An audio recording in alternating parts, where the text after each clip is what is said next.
I was learning how to work the camera. Elder Philip and Sister Kazak used to tell me pan camera 1, pan camera 2.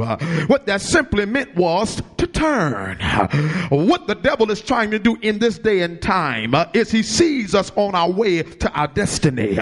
But he's trying to bring into the pastor an overwhelming sense of fright that will literally not just cause us to break, but will cause us to turn, that will cause us to turn from the place of destiny that God has prescribed for us. Elder Golden, what are you talking about this morning? Well, have you ever been going along the way and things have been going perfectly fine, and then all of a sudden devastation creeps into your camp, and you come to church on Sunday morning and you used to be able to lift up your hands and worship God without fear or without trouble, but when you come to church now, you can't even feel the strength that you used to have to lift up your hands and open up your mouth and give God the worship he's due. Have you ever been in worship and praise and found out right after you came out of praise that somebody had mistreated you? Have you ever just been trying to do what God called you to do and found out that folks were trying to lay snares and lay traps for you? Well,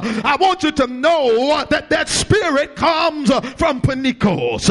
The Bible or the educators teach us that panicos has horns like a goat, has a goatee like a goat, he has a tail like a goat, and 4 legs like a goat. So they literally say that panicos is a goat. Watch this. So if I'm in a pasture with sheep, the first thing I had to learn is that pastures are not just filled with sheep, but pastures are filled with sheep and goat. I want you to know that in every church there's a group of panicos. Doesn't matter whether you're trying to have a youth Sunday or whether you're trying to get the $100 dinner going or whether you're trying to get ready for 2008 or whether you're trying to build a new church or whether you're trying to raise funds to improve the kingdom. There's always a group of goats. Y'all gonna make me work in here. There's always a group of goats sitting there in the pasture. Now let me tell you why goats are not good for the pasture. Will you work with me this morning? Goats are not good for the pasture because of their attitude and disposition. Many people say that sheep are dumb, but sheep are not dumb. Sheep just made a decision to lose control. That's why we declare that they're really not dumb. They are literally smart. Goats come into the pasture and their heads are always up. Their tails are always up. They're always reaching up. They don't care who they step on. I'm not going to talk about y'all this morning because ain't nobody in here ever been stepped on before. But I want about 15 people that been in church before and ain't going to be phony on me this morning and act like you ain't never been through nothing where you looked up and somebody stepped on you and you didn't know how their foot got on you and how you got beneath them. All you know is that you felt broken and discouraged and felt like giving up. Is anybody in here today that ever had to deal with the fact that one of my sisters and one of my brothers in the pastures stepped on me? I dare you to high five your neighbor and tell him, get your foot off of me.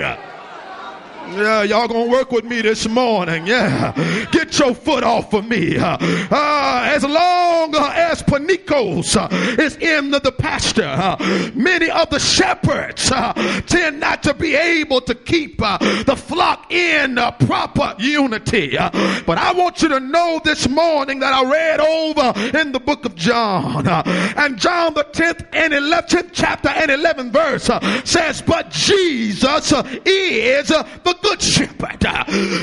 Watch how we got to bring this thing full circle this morning. I'm in a pasture with a group of sheep, but I'm also accompanied by a group of goats. I'm walking around in the pasture with my head down, doing whatever I can do because sheep don't walk around with their head up. They walk around with their head down. Watch this. That's why the Bible does not say the sheep shall see the shepherd's moves, but the Bible said that the sheep shall know the shepherd's voice, because they are never looking, they're always grazing. I don't have a help in here. The problem with the church is there are too many people looking up and not enough people down listening for his voice. I dare you to high five somebody, tell them, neighbor, have you heard from Jesus lately? I got to work on this thing this morning. Yeah, I'm looking around because I got a PhD and I come to church. Watch this. Goats felt necessary in the kingdom because they were used on the Day of Atonement. On the Day of Atonement, once a year, there was an official sacrifice for the sins of the world. And they would bring 2 goats into the tabernacle. My God. One goat would be used to clean off the altar and get the altar straight and get the sanctuary cleaned up. I here to serve notice on you this morning. Every now and then you got to clean the church up. I don't care whether it's on the deacon board. I don't care whether it's on the elders board. I don't care whether it's in the choir stand. I don't care whether it's on the usher board. I don't care who it is, what it is, or what time it is. Every now and then the saints got to walk around